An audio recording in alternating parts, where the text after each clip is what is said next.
Hello, everybody. I'm David at Perfect Smokes. My job here is to find the perfect smokes for you. Today, I'm reviewing something I'm incredibly excited about and I've never had. It is Dunbarton's Querida Black Unicorn. All right, this thing is just cool. It has an interesting shape. It is packaged absolutely beautifully all around.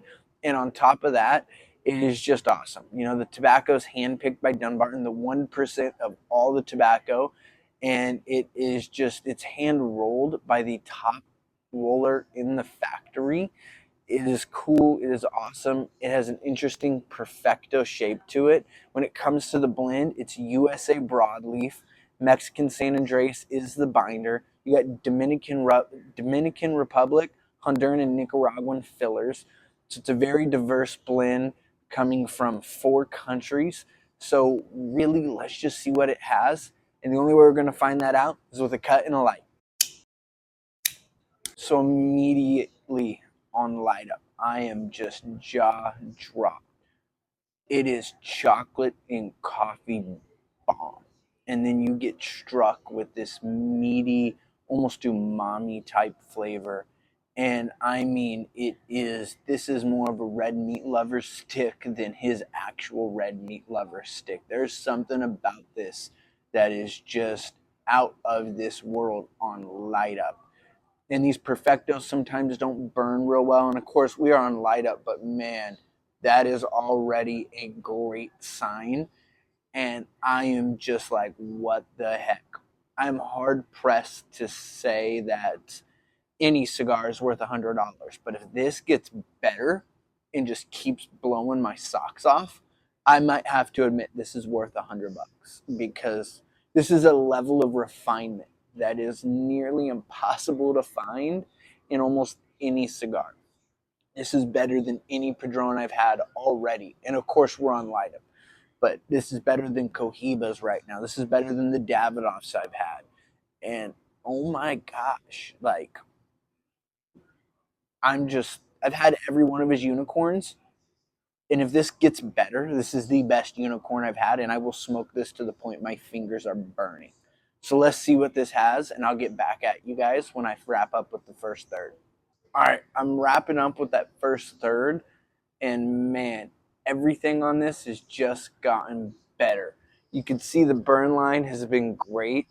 The flavor is a coffee bomb. You're getting this chocolatey flavor throughout. There's a really nice, almost smoky note, like you're sitting around a campfire, a lovely earthiness in there, and a little bit of sweet note wherever it is, whatever it is. It's almost like a creamy ice cream sweet note in there, in this umami-ness that I don't know how to describe fully, but it is, for a lack of better words, amazing. The only one thing I can't even knock on it is burning a wee bit fast. You know, I've been smoking this for about 15 minutes. I'm actually a little bit into the second third. You know, I'm about halfway through this cigar. You know, so I'm a little into the second third actually. It's burning a teeny bit faster, and you can see it isn't coning on me really at all. That's just the ash sitting there. But other than that, you know, that's just me trying to find something to knock on it. That's me searching for things that are bad. I'm not looking for things that are good. The good things are slapping me in the face. The things that are bad, I need to find things that are bad on this cigar because there's not a lot. Burn is great, lime's great. Hell, when I go to where it's hot, I can hold it right there and smoke it from right there all day. And my fingers, I can legitimately hold it there all day because that's how well this cigar is constructed. And I'm loving it. This is probably the only cigar I've ever smoked that I think is worth $100. And if it holds through, oh my gosh. Steve Saka, if there's anything that I've gotten wrong or didn't do right or said wrong, please correct me. But I am in love with this cigar right now. And I'll get back at you guys when I wrap up with the second third. All right, so I'm wrapping up with this second third. Flavor wise, it is knocking my socks off. And burn, This thing is burning like a freaking champ. It is slowed down because in that first third it was burning a little bit fast. It is slowed down. I'm not too surprised. Starting to hit that little bit of tar that's built up in there, and it is slowed down. And when it comes to the flavor profile of this thing, it is, again, just coffee through the roof. It's starting to get more earthy, less chocolatey, and that sweet note is almost like a dried fruit note. And it has been really good. I'm still getting this umami-ness, and wow, I'm just really loving everything it has to offer me. It's the definition of all aces and spades. And I I have nothing to complain about. I'm really trying to nitpick and complain and find things to knock off of it.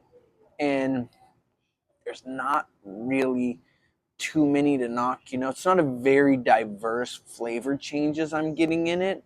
You know, it's that's probably the biggest thing I could knock right now when it comes to it.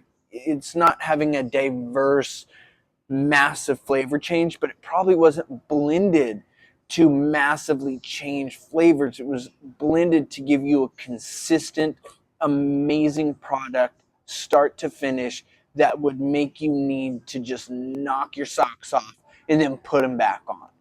But it is just, Steve Saka, you've outdone yourself, and I am beyond happy. We're going to see what this keeps having in store, and I'll get back at you guys when I wrap up. All right, so I'm wrapping up the final third, and as you can see, I smoked this thing down to it's starting to burn my lips when I get smoke in the mouth. But it was awesome all the way through. Flavor has been very consistent. Burn line on it, as you can see, never once was anything other than consistent, and it has just been freaking awesome. The earthiness picked up more going through. Coffee though never died off. Very, got this sweetness going throughout it, this umami-ness, chocolate note picked back up in the final third. It is a dark cigar, and I like darker Maduro cigars, and I really much so enjoyed this. I had to find things not to like, and I had to look for things to knock on it. Final smoke time came to an hour and 25 minutes, and it got a 95 out of 100. Highest score I ever gave to a cigar, and it definitely earned it. The cigar was expensive. It cost me 106 after tax. And real question is, was it worth it? Honestly, it was. And I don't say that very often. I've never said a cigar that expensive was worth it. But man, this thing was freaking worth it. And would I get it again? If I had the money, I would. I don't. But if I did, I 100% would buy this cigar a second time. Great cigar. Steve Saka, you knocked it out of the park. Keep blending masterpieces like you do. And you know what? I'm David Perfectsmokes, and I'm signing off.